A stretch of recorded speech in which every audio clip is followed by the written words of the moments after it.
Memang, pendidikan itu persoalannya seperti di wilayah Sumba itu yang kebetulan aku kemarin riset Iya. kan itu 80% ya anak perempuan tidak menyelesaikan sekolahnya. Jadi Oke.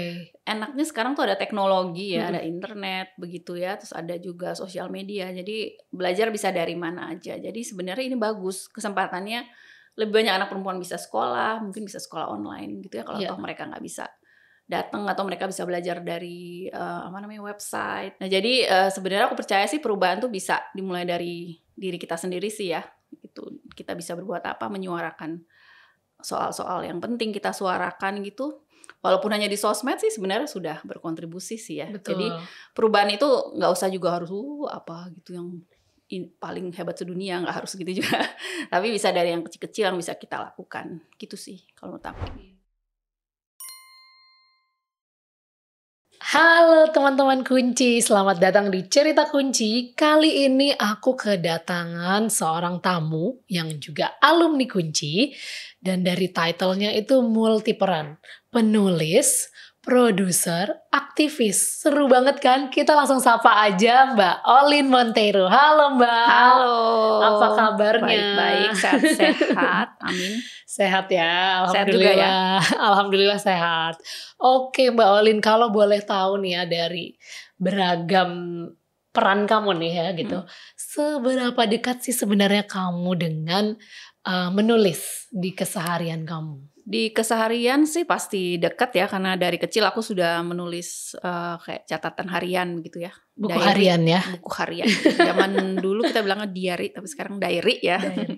Jadi, ya itulah, pulang sekolah ada cerita lucu apa harus tulis, karena biar inget ya, Heeh. hari ini kita ngapain, ketemu siapa, terus kayak dapat jajanan apa yang enak umpamanya gitu kan, kalau anak-anak dulu begitu ya. Jadi yang asik-asik aja lah. Jadi intinya memang dari kecil sudah begitu, dan juga kebetulan memang di rumah aku itu, bapak aku suka baca. Jadi Mm-mm. juga dia sering beli buku dan bukunya banyak sekali, dan ya udah ikut baca. Dan setelah baca aku kayak tulis pesan-pesannya.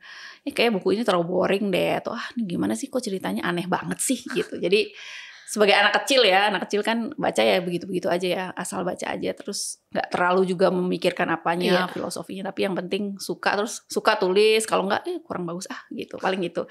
Tapi ya nyantai sih, dan itu dengan adanya diary itu bantu kita untuk inget kan, Heeh, kita habis betul. baca apa gitu, kalau nggak kan lupa, udah dibaca apa belum nih ya gitu.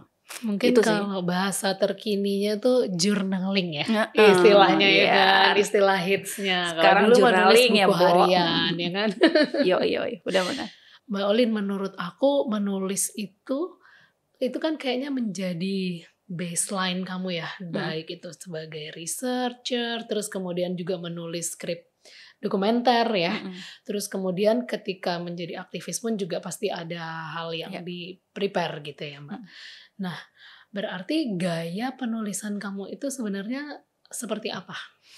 Iya, gaya penulisan juga biasanya sih berubah, dengan semakin kita pengalaman ya, Mhm. dan juga semakin kita sering menulis gitu. Mungkin dulu di awal-awal aku gaya penulisan seperti travel writer gitu.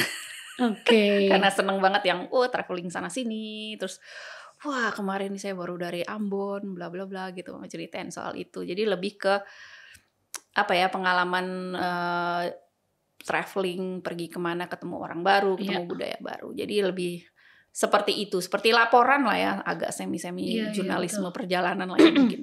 Nah tapi mungkin karena aku juga kebetulan aktivis perempuan, jadi sekarang ini aku lebih banyak menulis yang, lebih kepada pengalaman orang-orang yang terrepresi begitu ya, korban kekerasan, korban diskriminasi, korban dari kebudayaan di Indonesia yang sangat patriarki ini kan Iya, pasti. betul.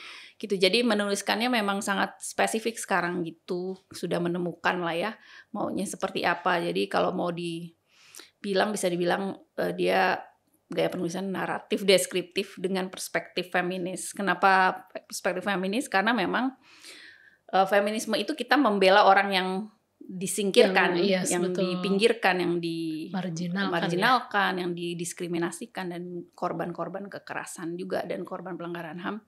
Jadi kita menulis dari Dari perspektif sudut pandang orang-orang mereka. ini gitu, dan kemudian bagaimana kita men-challenge atau mengaddress persoalan yang ada itu, dan kemudian apa sih sebenarnya harus kita lakukan gitu. Jadi selalu tetap dari penulisan itu juga harus ada. Jadi kedepannya kita baiknya ngapain nih? Apa yang harus sistem ini atau masyarakat lakukan ke depannya? Oke, berarti gaya bercerita secara deskriptif naratif ini Mbak, itu juga menjadi apa namanya, baseline di penulisan film kamu ya? Yang apa kemarin, Perempuan Tanah Humba ya? Ya, Perempuan Tanah Humba ini lama sekali ya, penelitiannya itu sekitar 5 tahun. Tapi mungkin aku cerita juga bahwa aku pertama kali Sumba itu tahun 96 justru. Itu ikut syuting filmnya Mas Gari Nugroho. Jadi Mas Gari Nugroho ini sutradara terkenal, untuk yang nggak tahu silakan Google. Jadi beliau syuting film judulnya Angin Rumput Savana itu tahun 96 di Sumba. Syutingnya 4 bulan mungkin 5 bulan. Jadi cukup lama juga kita tinggal di sana ya. Karena harus persiapan, berkenalan, dan para cast harus belajar bahasa Sumba begitu di sana. Kita semua belajar bahasa Sumba juga jadi krunya gitu. Jadi ya itu pertama kali ke sana, dan dari pertama itu ya aku merasa bahwa waduh, Sumba ini keren banget gitu. Tanahnya sangat indah, lalu magis, suasananya sangat spiritual gitu. Dan juga orang-orangnya juga budayanya ya Mbak, tidak seperti orang-orang di daerah-daerah lain, agak berbeda gitu. Mereka juga tidak punya keterburu-buruan seperti kita orang di Jawa yang harus kesini jam segini. Kalau di sana kan whatever gitu, mau makan, mau pulang gitu. Jadi nggak ada slow gitu. Banget dan juga nggak ada tuh deadline gitu tuh nggak ada. Jadi beda sekali gaya hidupnya sama kita yang di sini. Dan buat aku itu adalah suatu hal yang menarik gitu untuk suatu wilayah, dan bahwa juga ada budaya patriarki yang keras, tapi di sisi lain juga ada spiritualisme yang sangat kuat juga di Sumba. Mereka punya agama lokal namanya Marapu itu. Dan tapi itu lama jelasinnya, jangan dijelasin di Google aja. Jadi itulah kenapa aku akhirnya buat balik lagi ke sana. Jadi udah ke sana mungkin 20 kali ya bolak-balik. 5 tahun terakhir sebelum filmnya itu di launching. Filmnya di launching 2019 pas tahun sebelum pandemi. Itu 5 tahun lah risetnya kurang lebih, bolak-balik ke sana, dan aku ngeliat bahwa jadi sistem budaya patriarki ini kita harus challenge seperti apa. Tapi kalau toh di challenge ya kita pingin perempuan-perempuan Sumbanya sendiri yang men-challenge dan melihat ternyata aku masih direpresi nih. Jadi gimana caranya? Gitu. Karena di pertemuan adat aja perempuan Sumba banyak yang masih belum duduk di adat itu. Jadi ini bagaimana kita mengubah sistem ini kan? Gitu. Sudah terlalu berakar gitu ya Mbak ya. Oke, berarti kan kalau membicarakan selain dia cantik, indah gitu ya secara visual, kaya secara budaya gitu ya, ternyata juga kesenjangan tuh di sana juga menjadi topik di si Perempuan Tanah Humba ini ya. Seperti itu, perempuan di dalam budaya di Sumba itu masih dipinggirkan, dan juga ada sistem belis itu, bagaimana perempuan ketika akan menikah itu ditukar ya istilahnya dengan kuda gitu, dengan ternak gitu. Nah ini kan juga persoalannya bahwa perempuan seperti dianggap seperti barang. Dan ini tahun 2023 ya, mau abad ke-22 ya kita masih ada seperti itu. Jadi ya, tapi itu fakta, dan fakta begitu. Lalu apa yang harus kita challenge? Itu ada di film itu dari orang-orang Sumbanya sendiri yang ngomong gitu. Nah, berarti film ini Mbak dari rilisnya di 2019 sampai saat ini, adakah spesifik impact gitu yang mungkin juga terjadi di sana? Nah, memang kalau kita ngomongin di isu gender, impact itu long term ya sebenarnya. Jadi dia kalau untuk short termnya kita nggak bisa terlalu prediksi.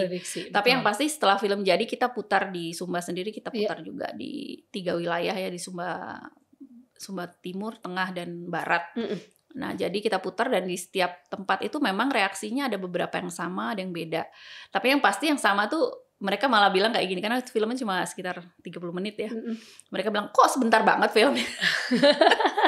Ini tidak jelas, ritual belisnya itu belum jelas gitu. Jadi karena mereka kan orang Sumba ya, mereka ngerti bahwa kalau pernikahan itu tahapannya ada 21 kali. Pertemuan ya, jadi itu terus mereka kayak protes gitu, kok cuman pendek banget sih gitu.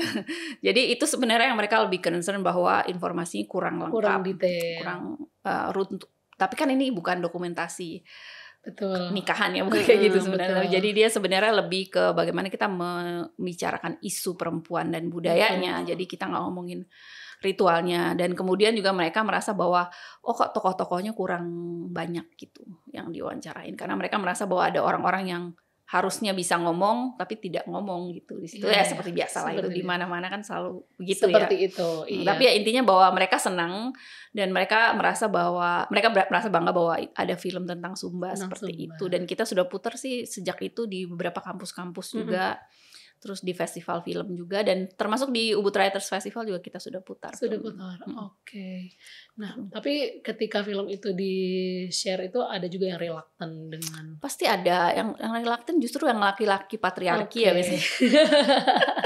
Karena mereka merasa nggak seneng gitu bahwa ada perempuan di tokohnya, kan di situ ada yang ngomong bahwa saya tidak mau ikut ritual adat Belis yang komplit. Dia maunya dipersingkat supaya efisien dan juga tidak budgetnya tidak melebihi yang mereka miliki kan. Sebenarnya inti dari negosiasi adat kan seperti itu. Jadi bahwa adat itu memang ada, tapi bagaimana kita menegosiasikannya supaya dia bisa sesuai dengan konteks sekarang, dan juga kemudian dia tidak merepresi perempuannya kan.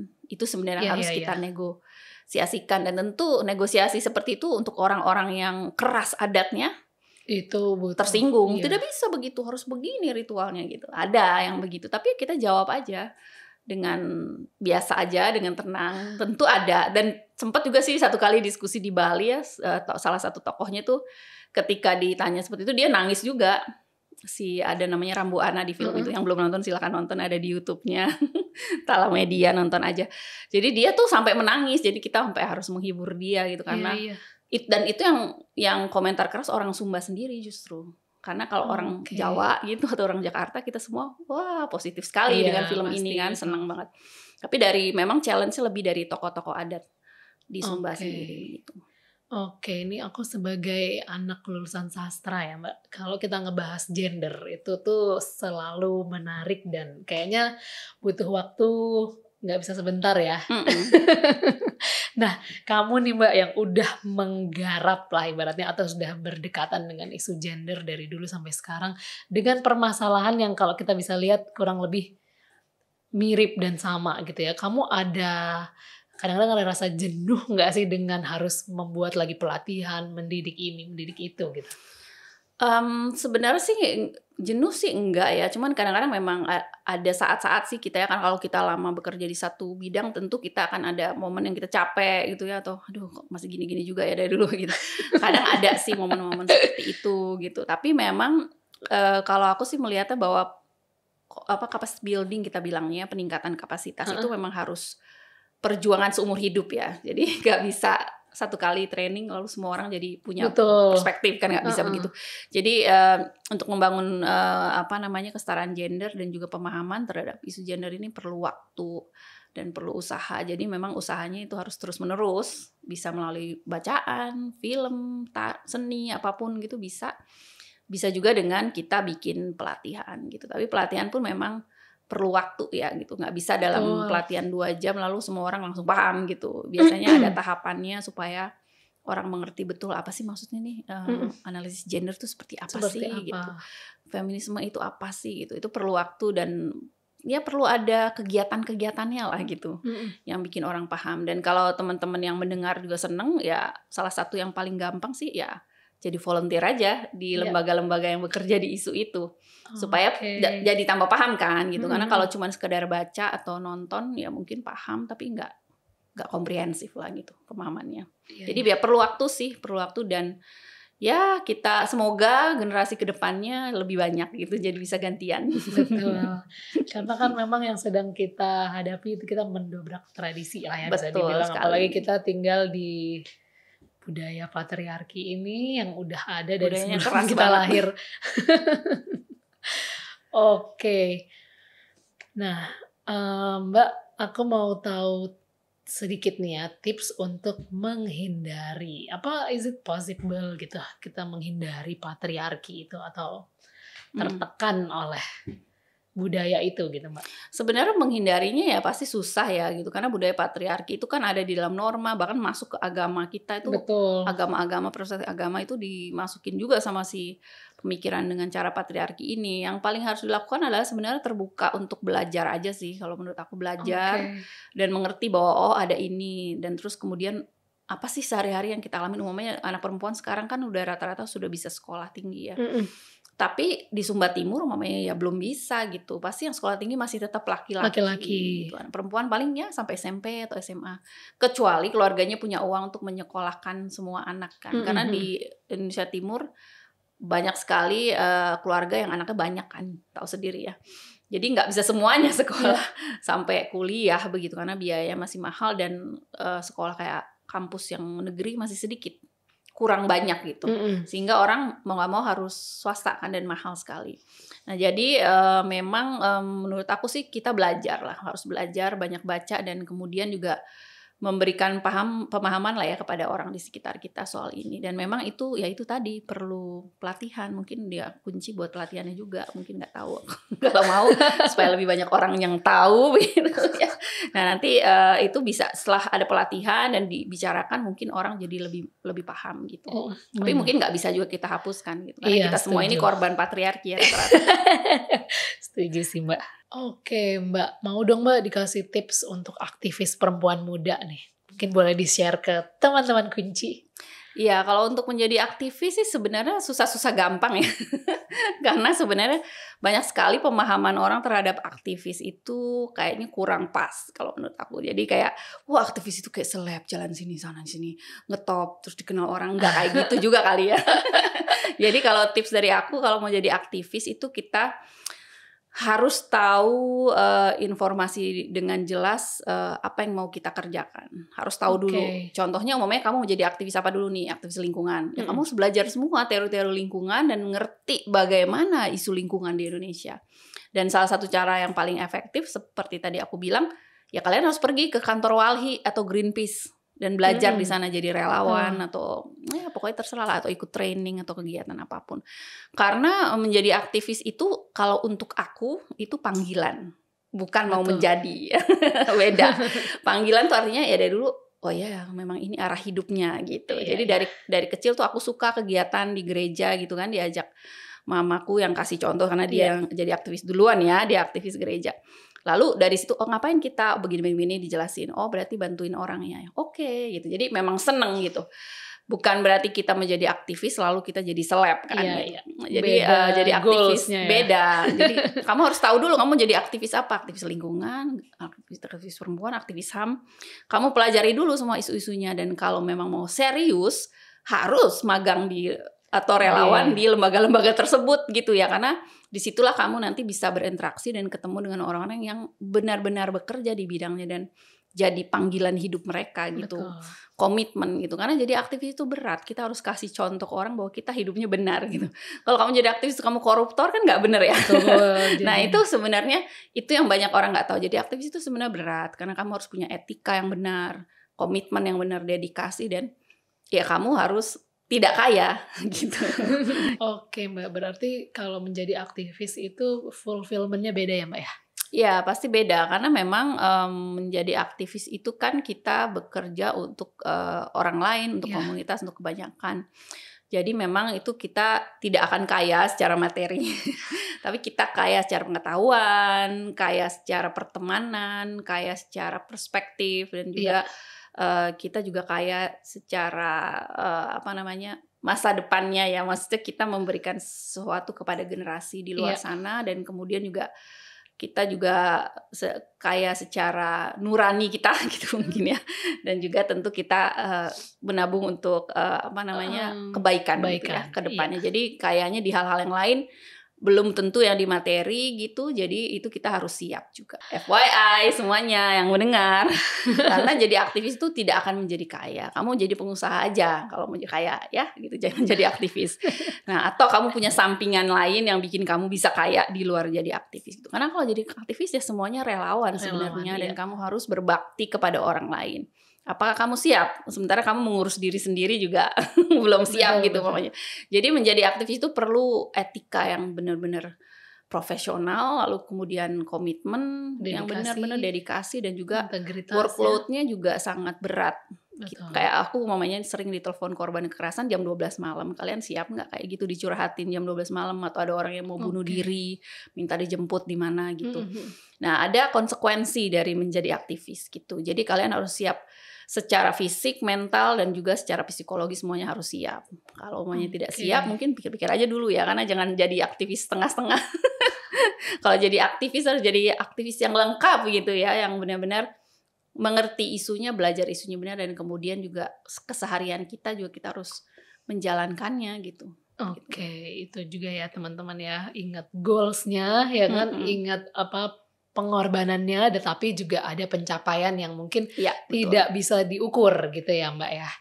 Nah berarti menjadi aktivis itu kita memang harus sepenuh hati, betul ya Mbak ya? Betul. Nah pas banget nih Mbak, kalau kita bicara mengenai sepenuh hati gitu ya, kamu kan menjadi peneliti itu ya, ketika menjalani prosesnya itu kan pasti juga menggunakan energi dan hati yang mungkin nggak sedikit gitu kan Mbak.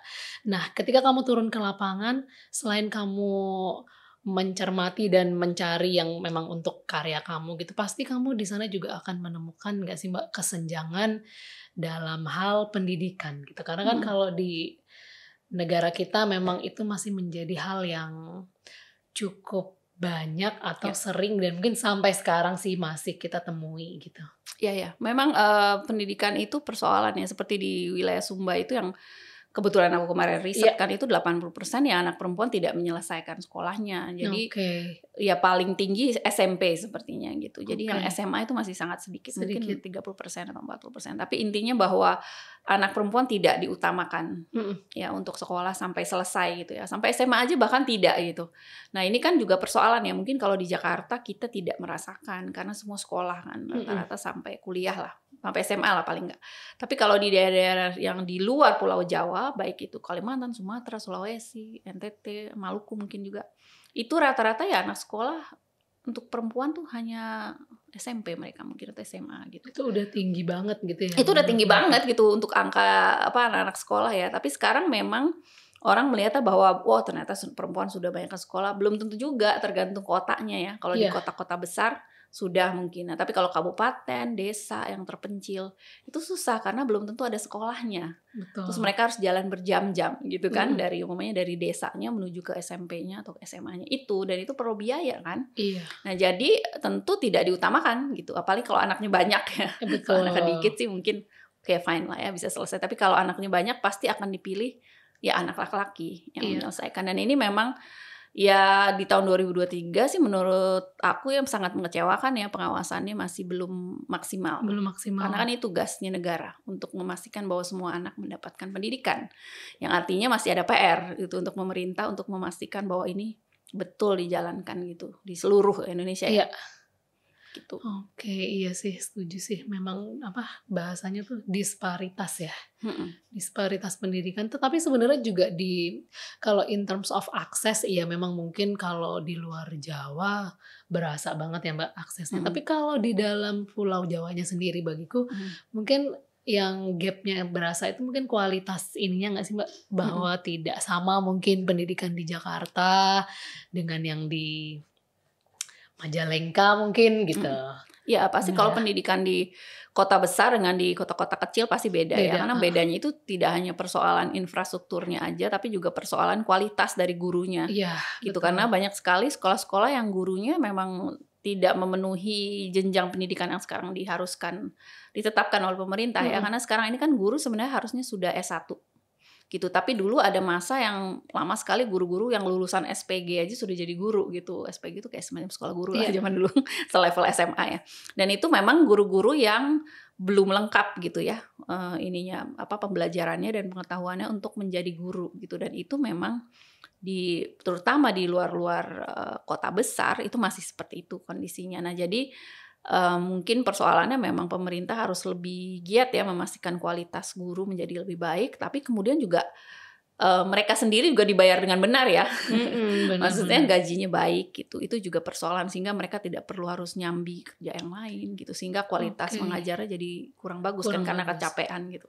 Oke, kalau kondisi kesenjangan pendidikan ini Mbak, selain di Sumba, kamu pernah nggak sih melihat lagi situasi yang seperti itu gitu? Ya selain di Sumba sebenarnya rata-rata di Indonesia Timur ya, kayak di Sulawesi, lalu NTT secara keseluruhan. NTT kan ada Timor, ada Flores ya, pulau-pulau banyak. Itu rata-rata masih seperti itu gitu. Dan kemudian di sana diperparah juga dengan infrastruktur sekolahnya itu kurang bagus. Jadi dan gurunya kurang karena jauh banget, nggak ada yang mau ngajar di situ gitu ya. Jadi ada satu guru mau ngajar 2 kelas atau ngajar 3 kelas bahkan. Jadi bayangkan kan ya, satu guru ngajar beberapa kelas ini kan sangat sekaligus gitu. Benar-benar mereka tuh sangat kerja keras dan kemudian juga tidak fokus ya karena harus mengajar banyak sekali kelas seperti itu. Dan kondisi ini memang masih banyak di Indonesia, dan itu dikarenakan tidak adanya guru-guru yang kurang cukup lah ya gitu untuk belajar di daerah terutama yang terpencil, dan itu memang masih menjadi persoalan yang tinggi lah di Indonesia ini, terutama di Indonesia Timur ya. Iya. Kamu pernah bilang pernah tinggal di Bali. Di Bali juga kamu melihat itu juga nggak sih, Mbak? Kalau di Bali sih, di kotanya sih memang pasti sudah lebih baik ya. Tapi kalau kamu ke Karangasem mau main di desa-desa, dan memang di sana masih ada gitu anak-anak yang tidak sekolah, tapi lebih karena mungkin mereka tidak punya biaya gitu ya. Kalau punya biaya sih rata-rata anak-anaknya disekolahkan, tapi memang tetap yang tidak sekolah nanti perempuan. Kalau laki-lakinya diusahakan lah gitu ya untuk sekolah. Tetap seperti itu. Dan untuk wilayah-wilayah pedesaan memang mereka kan punya kultur hidup berbeda juga ya. Mereka harus menanam, bertani ya, atau pekerjaan-pekerjaan di desa gitu. Dan itu semua pekerjaan-pekerjaan seperti itu dibebankan juga ke perempuan. Sehingga mereka kan dianggap mengurusi itu semua ya, kebun, terus juga adat gitu ya, persiapan ritual adat di Bali ya, kalau tahu semua pada tahu pasti kan. Betul. Itu semua perempuan yang menyiapkan, juga tetap bahan-bahan sesajennya apa segala macam. Jadi ya mereka sangat, beban kerjanya sangat berat. Jadi untuk mereka sekolah itu berarti ada yang pekerjaan yang tidak bisa dikerjakan. Gitu. Jadi problem banget di sana juga. Uniknya di Bali itu juga ya, ini kembali lagi sedikit menilik gender ya. Tukang bangunan itu tuh cewek loh, Mbak. Iya kan, dengan dia gitu angkat batu pas segala macam ya. Ya kan, aku melihat itu ya hanya di Bali sih gitu. Karena memang di sana perempuan itu punya beban ya. Jadi selain mereka mengurus rumah, anak, semuanya, mereka juga mencari tambahan pemasukan untuk keluarganya. Nah, dengan menjadi tukang angkat batu atau apa segala macam di jalan gitu ya, itu perempuan-perempuan juga bekerja supaya mereka bisa menambahkan income keluarganya gitu. Jadi mereka dituntut seperti itu. Tapi kalau memang pendapatan rumahnya banyak, sebenarnya tidak perlu kan. Tapi ini karena tidak aman, mungkin itu yang menyebabkan mereka harus bekerja tambah gitu. Oke, nah terus kalau di era yang serba digital ini Mbak gitu, kamu adakah harapan tertentu terhadap si kesenjangan pendidikan ini gitu? Nah di era sekarang nih sebenarnya enaknya sekarang tuh ada teknologi ya, ada internet begitu ya, terus ada juga sosial media. Jadi belajar bisa dari mana aja. Jadi sebenarnya ini bagus, kesempatannya lebih banyak anak perempuan bisa sekolah, mungkin bisa sekolah online gitu ya, kalau toh mereka nggak bisa datang, atau mereka bisa belajar dari website begitu ya, dari sosial media, dari website. Dan atau kalau ada kayak kelas-kelas ya di online tuh mereka bisa mengambil kelas-kelas itu. Berapa kali aku juga buat kelas analisis gender tuh banyak sekali ibu-ibu ikut. Dan mereka nggak pernah ikut kan sebelumnya karena mereka nggak bisa sekolah kan gitu. Jadi mereka senang sekali gitu ada seperti itu, sehingga mereka bisa sambil ngurus rumahnya, bisa masak atau bisa ngurus anak gitu. Tapi bisa belajar dengar gitu.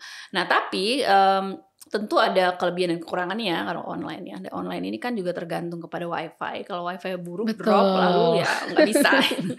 Itu satu. Kedua juga interaksinya agak lebih pelan karena kita kan harus menunggu waktu ngomong, ada jeda waktu ngomongnya antara pembicara dengan yang mendengar, dan juga ya pokoknya kita juga nggak bisa lihat terlalu respon orangnya ya. Apakah kira-kira dia paham apa enggak gitu ya, kurang jelas gitu. Nah itu kekurangannya mungkin itu sih, jadi feedbacknya itu nggak bisa cepet gitu. Kak Olin, kita udah ngobrol gender dan tanah Humba ya kan. Nah sekarang kita main game dulu ya. Silahkan, ini game yang sangat sakral di di cerita kunci. Silahkan diambil satu. Yang diambil ininya hitam-hitam ini. Hitam-hitam ini. Oke, baiklah. Terus dibuka. Halo Mbak Olin, kamu memilih kapsul yang tepat. Di kapsul ini tim cerita kunci mau tanya sesuatu nih. Kalau kamu ditunjuk untuk melakukan perubahan untuk negara Indonesia, apa yang ingin kamu ubah? Aku sudah melakukan. Maaf ya. begini ya teman-teman, saya sudah melakukannya, FYI gitu. Jadi sekedar FYI, aku kan kerja jadi aktivis tuh dari tahun 90-an ya. Udah pada lahir apa belum nih, nggak tahu nih. Jadi aku tuh udah ikut di berbagai advokasi dan kampanye untuk kebijakan-kebijakan dengan perspektif gender.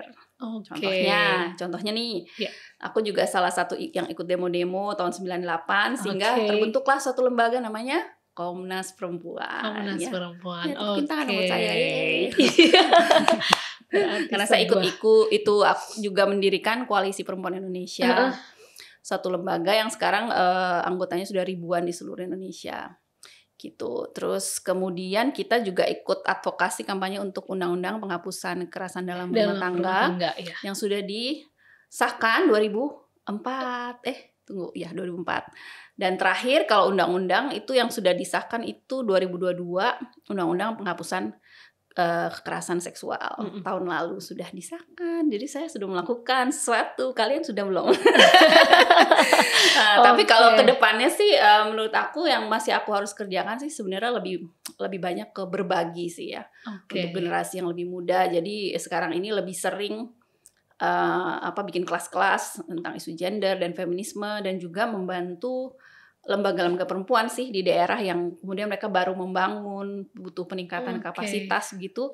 Jadi kita sering banget bikin kegiatan, dan kemudian juga ya belajar mengikuti ini ya tren sekarang sosial media. Aku sendiri kan juga generasi gaptek ya sebenarnya.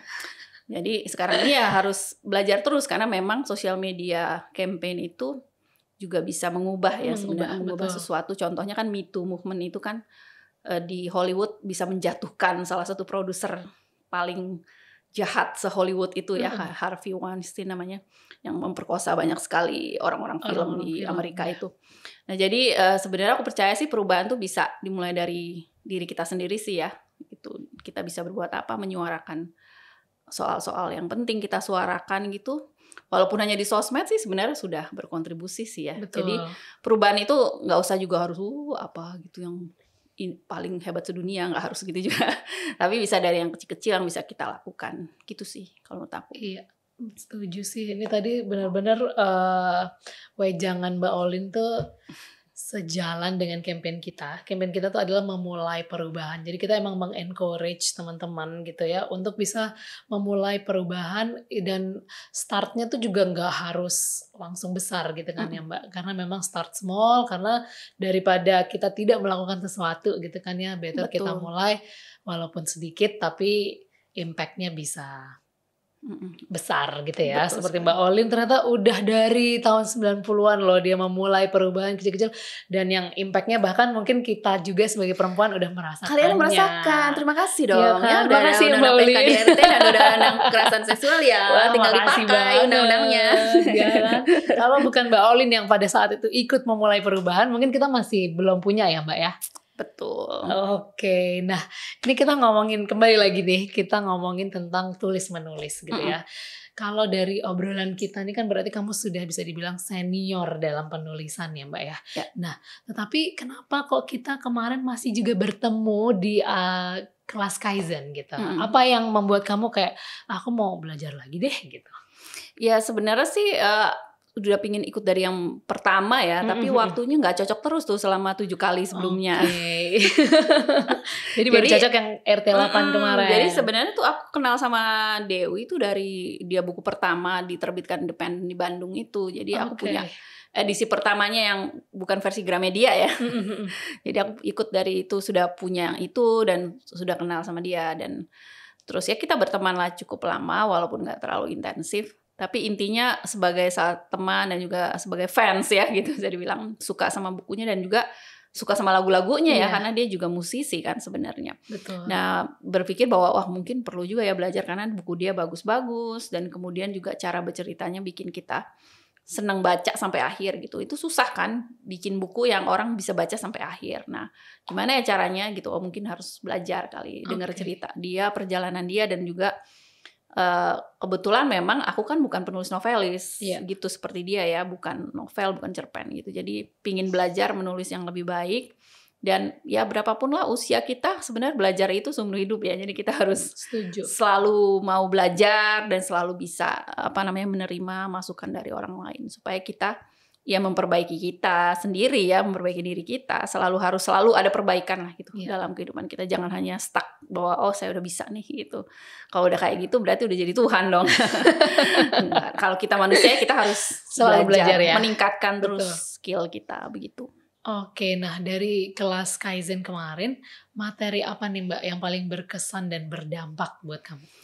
Ya menurut aku sih kalau dari materinya Dewi itu soal struktur ceritanya itu ya, bagaimana ngebangunnya itu kan. Karena memang kalau bedanya dengan menulis riset ya, kalau menulis riset kan kita berdasarkan finding ya, fact finding. Sementara kalau menulis cerita yang istilahnya yang fiksi seperti ini kan kita harus punya imajinasi ya. Jadi kita membangun struktur cerita itu, dan kemarin tuh Dewi sudah menjelaskan apa yang kita sudah harus punya gitu, dan juga bagaimana cara membreakdown cerita kita, dan itu sangat bermanfaat karena memang sebelumnya bingung ya gimana mulainya ya gitu.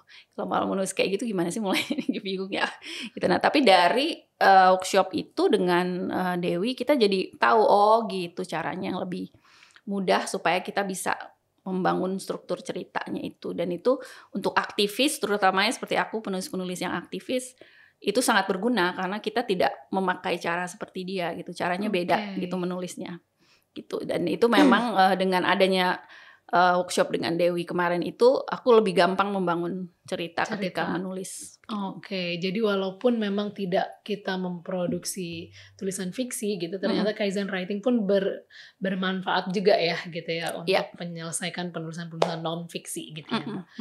Oke, Mbak Olin, akhirnya kita sudah sampai di penghujung acara. Thank you banget ya Mbak Olin atas ceritanya, atas semangatnya, atas energinya gitu. Amin. Ya. Dan aku seneng banget bisa langsung ngobrol, apalagi tipis-tipis kita membahas gender ya kan. Thank you banget dan sampai ketemu di Cerita Kunci episode berikutnya. Bye.